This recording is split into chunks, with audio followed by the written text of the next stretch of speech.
to another Unwinding with Fiber and Fabric. And for those of you that are tuning in for the first time, I give you an extra hearty welcome.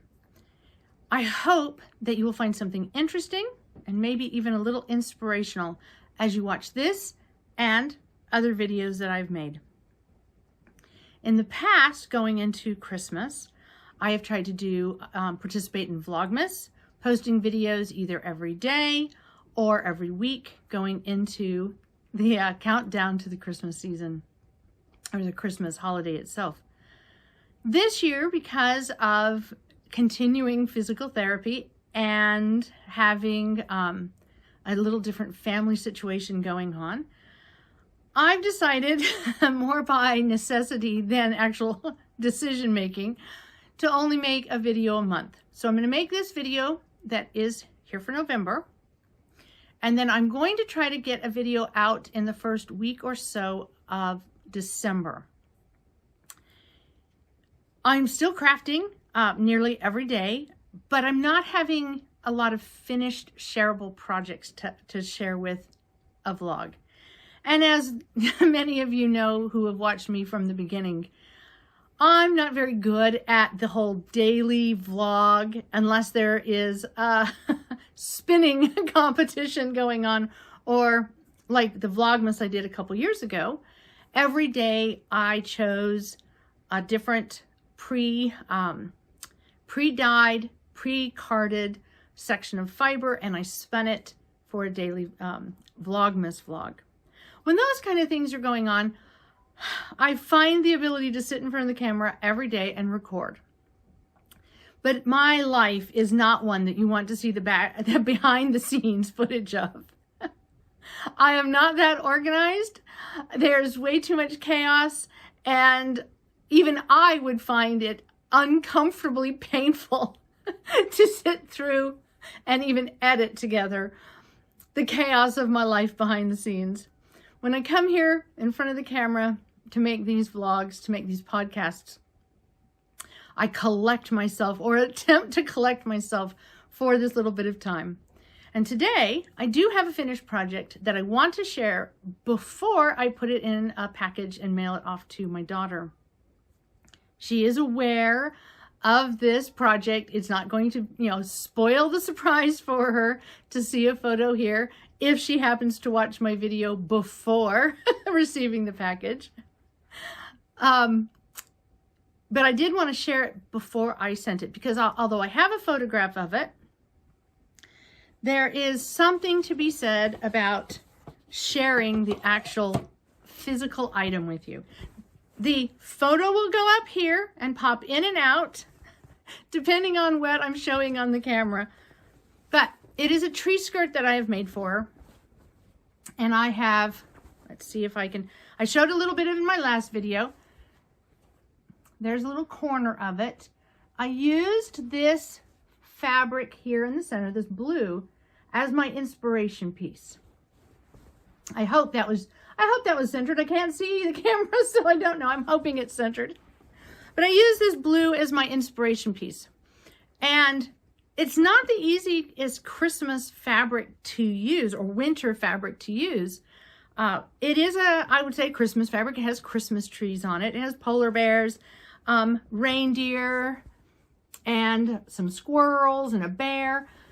It's not the easiest to use because of the uniqueness of that kind of teal turquoise blue color. But what I tried to do is find a red. I had a red that has a little bit of an orange to it. I pulled out some very spring and summer yellow because it matched the star on the top of the Christmas tree so well. And it had just that tiny bit of a similar shade of red. And so I pulled in a summer fabric with the Christmas fabrics and a white, not that it will show probably up on the camera, but if I zoom in really closely, you might see that it is a white on white. It has holly leaves on it.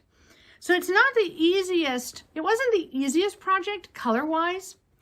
And the pattern that I used for the blocks is one that I created, and I believe I actually shared it last month, but I'll put a link in this video's description as well.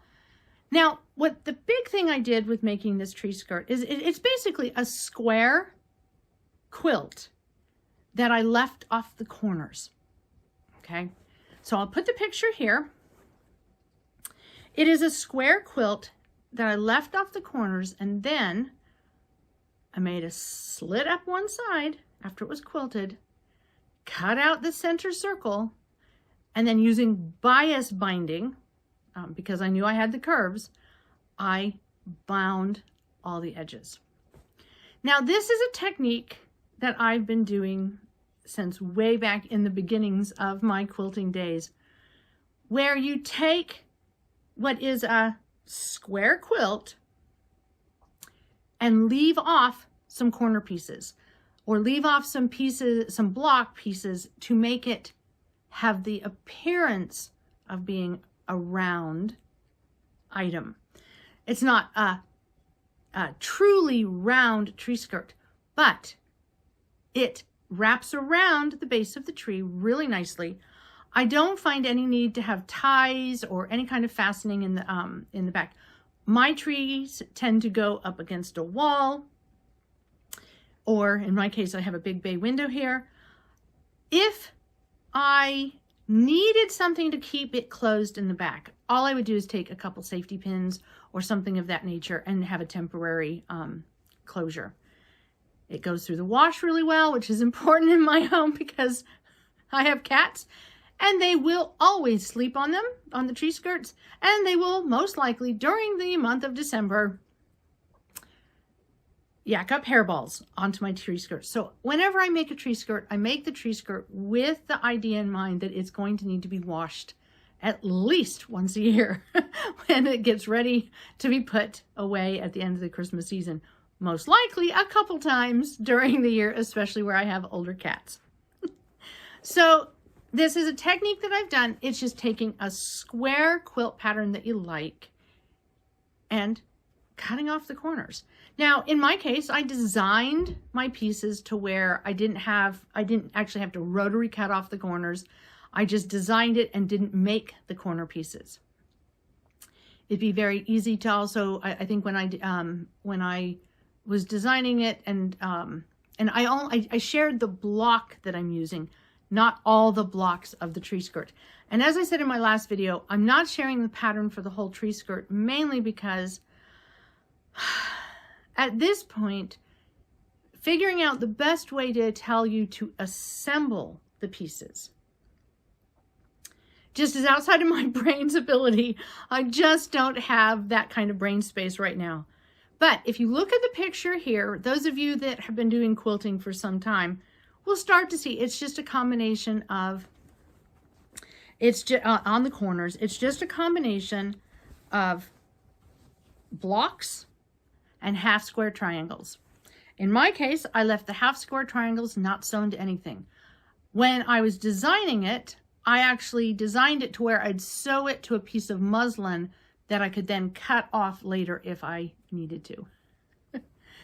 Either way, it's just combining blocks and half square triangles to make a corner piece to have the semblance of a round Christmas tree. And I'm hoping to have in my next video some other components that we may be making to go along with this. But we'll have to see how quickly some of that stuff gets done. Otherwise, it may have to wait until the January to reveal if we get it done and have the photos. But the thing that I recommend, if you're going to make a tree skirt like this, it is an investment of time. It can be made in any of the different quilting techniques that I've shared in past videos. You can do English paper piecing. You can do a hexagon. Making just a hexagon that grows out and out and out could be lovely. I know it's difficult when you've done all that hand sewing to want to cut it open. So what I recommend is, as you're sewing together around and around, to use what you'd consider a waste fabric for a center hexagon, the size of the part that you're going to cut out. And then as you piece to it, just do a basting stitch along one edge, or because of hexagons, go ahead and sew it, and just have faith that when you put down that ruler or you mark it and cut it, it's okay. Because it is okay to cut through our pieced quilts to create this tree skirt concept.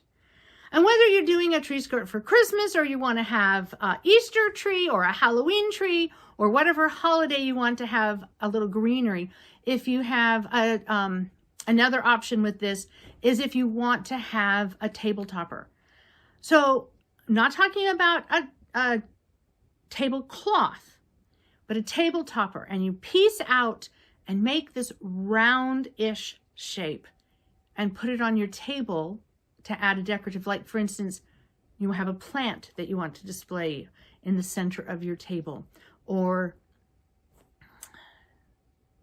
a beautiful vase, or beautiful dish, or you just want to have a colorful tablecloth. This is something that it works. You can do this. There is nothing wrong with using our quilted, whether it's hand quilting, hand piecing, machine piecing, quilting. It doesn't matter.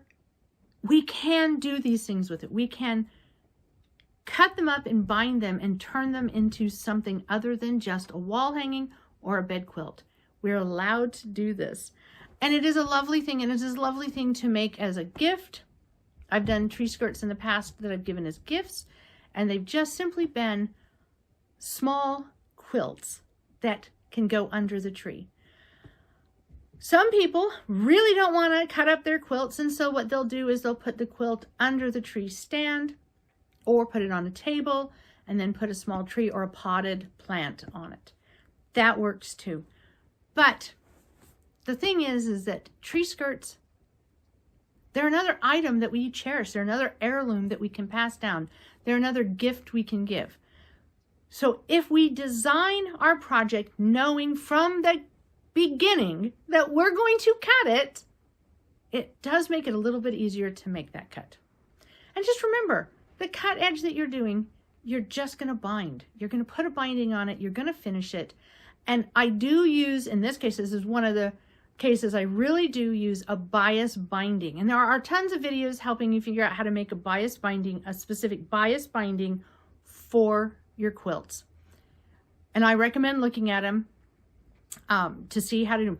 This is one of the times I really recommend it, because you really need that bias stretch when you go around the curve of this cut opening. The other thing, here's a thought too. If you made this curve, trying to knock over things here, if you measured this curve right, all of a sudden, your Christmas tree skirt is, okay, I'm going to see, when my son gets home today, I'm going to see if he'll take a picture of me wearing this. But you also have a Christmas cape. So if my daughter's watching this, just keep this in mind. The tree skirt your mom made you could be a Christmas cape. In fact, I kind of like this. I think I'm going to keep this on while I share the next project that I'm doing. So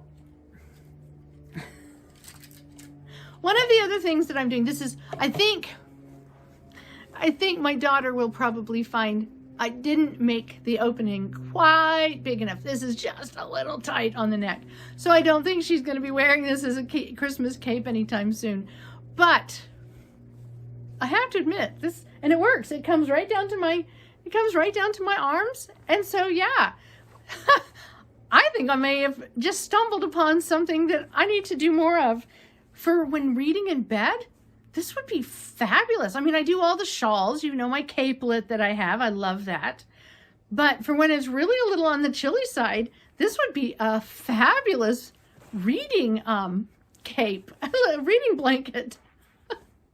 So there you go, Christmas cape.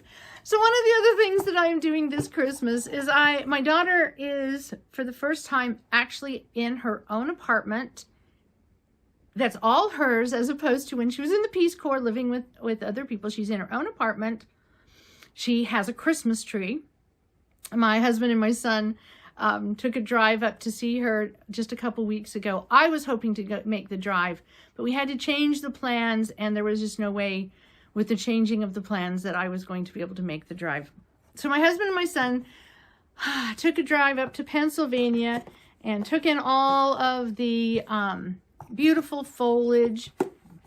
They were able to hit, just as, I think when they were driving through Maryland, they said the colors were just fabulous, and they stopped and they took some photos, and maybe I'm sharing some of those pictures here. We'll see. But they took her up a Christmas tree and all the lights and such. Christmas has always been such a big time for our family, and it hasn't been exactly the most calm and lacking in chaos years since our kids left home for the first time or the second time.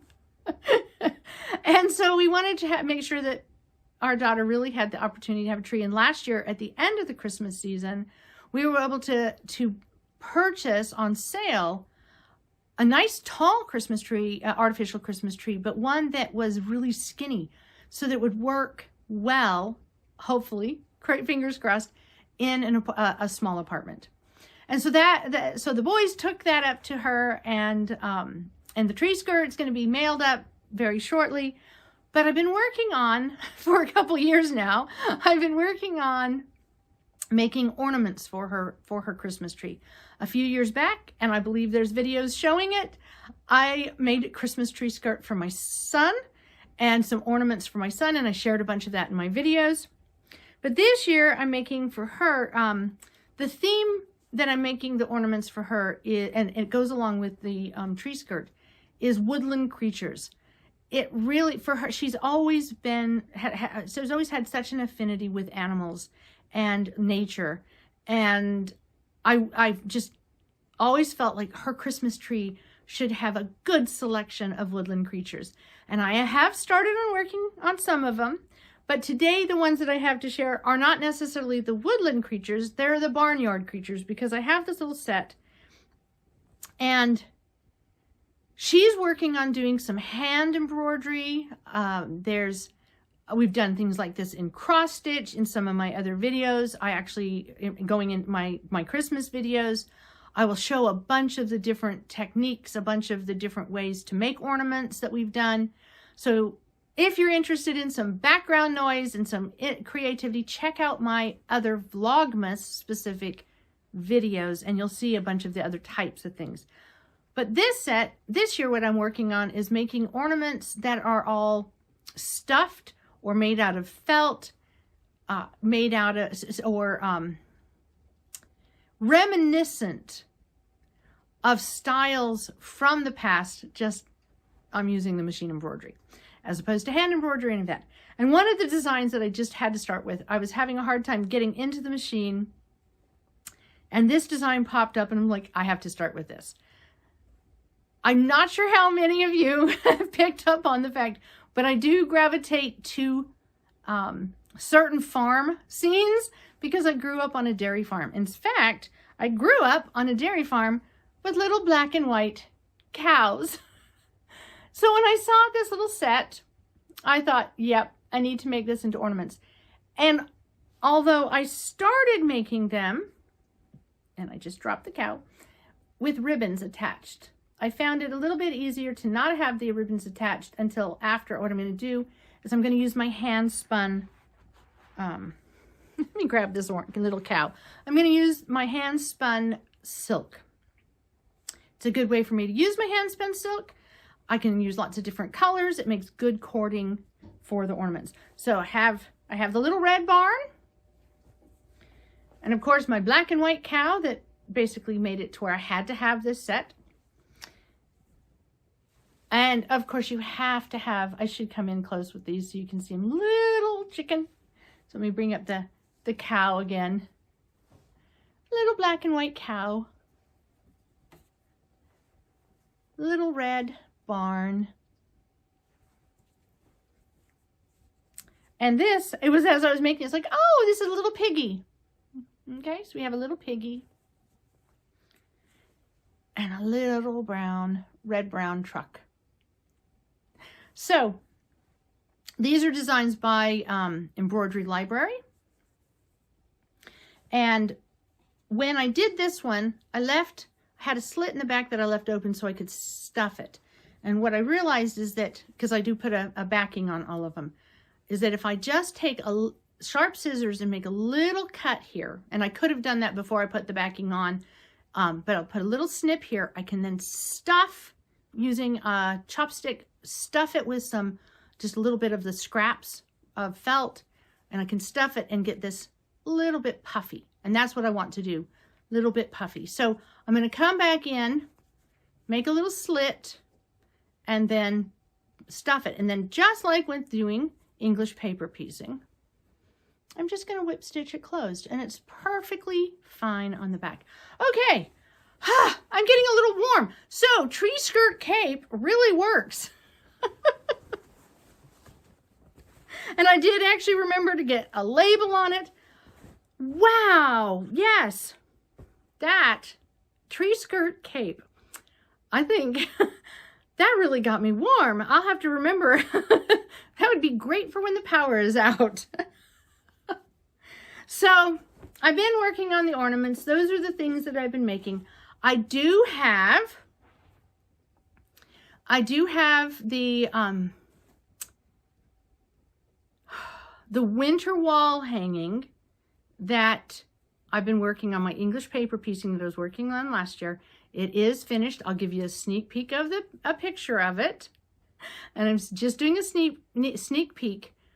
In my next video, I will have it here in front of the camera again, and I will share the pattern of that with you. So look to December for my my winter wall hanging. It is, I've done it as a wall hanging, but you can lay it out differently so that it could be a table runner as well. But yeah, that's what I've been up to. That's some of the stuff I've been up to. I've actually been spending time, for those of you who've been following this too, I've been spending time doing some tabletop games with my family.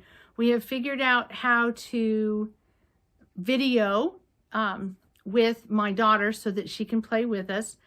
I've had so much fun with it that it's kind of taken up a great deal of my downtime, because I've been coming up with artwork to go along with it. I've been playing around with an AI generator and just having a lot of fun and allowing my body to rest and recover from the different physical therapy. Physical therapy is going so well. I have really good range of motion now in my shoulders. I do get a little bit of pain sometimes, but nothing like what was happening before. And now, because I was having so much progress with my arm, I'm working on my hips, because there's still this area in my back that has this pulling sensation. And the shoulder was part of it, but it is something that I think is more connected with my right leg, my right hip. And so we've started working just this last couple weeks on, very specifically on my right leg, both of my hips, and it is really making a difference. But I have to have a lot of downtime. I have to have some recuperation. I only have so many spoons in my drawer, and it's going really well, and I'm very encouraged, because it's extremely encouraging to discover that the root of the problem isn't so much something that's not repairable. It's not just getting old. It is something that specific things that have happened have led to my body reacting in a certain way. And the physical therapist is helping unwind that. And so I'm being very careful. I haven't spun as much.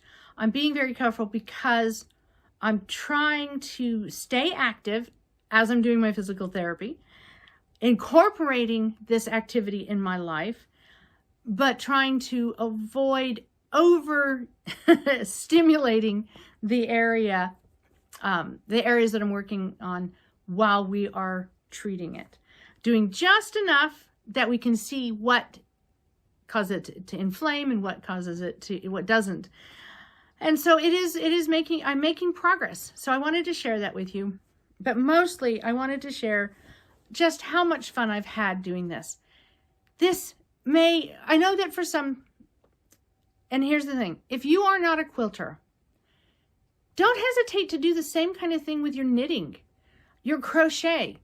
It's a lovely thing to do. It's fun. I mean, honestly, the capelet, the pattern that I have out there, go for it. Get some bigger, chunkier yarns and use it and make yourself a tree skirt.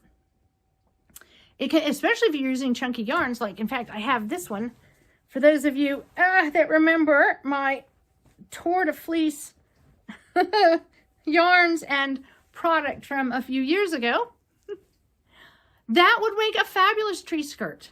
The way that it opens up, the way that it spirals. Either one. And there's nothing wrong with that. There's nothing wrong with putting it on your table. There's nothing wrong with using a circular shawl and putting it on your table. There's nothing wrong with using the tablecloth that, like my grandmother made and using it as a shawl. It's meant to be used. And the people who make them, oftentimes, and I won't say always, oftentimes want you to use them. I think that if you talk to the people, if you've been given them, if you have the opportunity, you can ask. But here's the thing, if you're making these yourself, you know what you want to do with it. You know what you're making it for. And if you find these kind of things in thrift shops, if you find these things and they're worn and they're on their last leg, upcycling them into something is not a taboo. There are people who will get upset. But I come from a long line of generation after generation of women who made these kind of things. And in my world, in their world, these were made to give us comfort, to give us warmth, to give us a hug, to give us love. They were meant to be used. They were meant to be loved. They were meant to be properly cared for. And properly caring for them means to wash them. They're not meant, very few of them were ever meant to be the heirloom that got put away in a box and only brought out when the best of company came over. Very few of them were made for that. They were mostly made for the love of the people who were making them and the love for the people they were making them for. The most important person that you should be thinking of when you make your things is yourself. Whether you are giving this away to someone else or you're giving it to yourself, making it with love is making it for yourself and thinking of yourself. Yes, some of us have careers. Some of us, this is our business. And it can change our perspective. And I get that. But even then, the person you're supposed to be thinking about is yourself. Because if you want to be successful in your business, you'll always keep an eye on how it's affecting you. Much like with my physical therapy. As much as I love all my crafting, I have to take care of my physical and my emotional and my my mental state. If we lose sight of that, these things just become items. There's nothing, they're just items. That's just all it is. And they oftentimes don't get finished. If we remember to love ourselves, to care for ourselves, it'll be easier for us to love others and care for others. Don't forget at Christmas time to make sure to make you something warm and snuggly. Because when you meet somebody in need, It's a lot easier to go to the shelf and get something you made for yourself that you love and share that than try to go in the sewing room and make something in a 24-hour period to give to a person that you hadn't put on your list. So think about these things. Think of how this works for you. None of us are the same. None of us have the same motivation. And I will tell you, I have a terrible time giving any of my stuff away. I really do. But I do give, I've given away some of the best pieces I've ever made to others because I want to share that love. But when I sit down at the machine, when I sit down in my chair, when I sit down at my spinning wheel, I sit down to do it because I love me. And I want to take care of me. And one of the most important parts of taking care of me is sharing with others.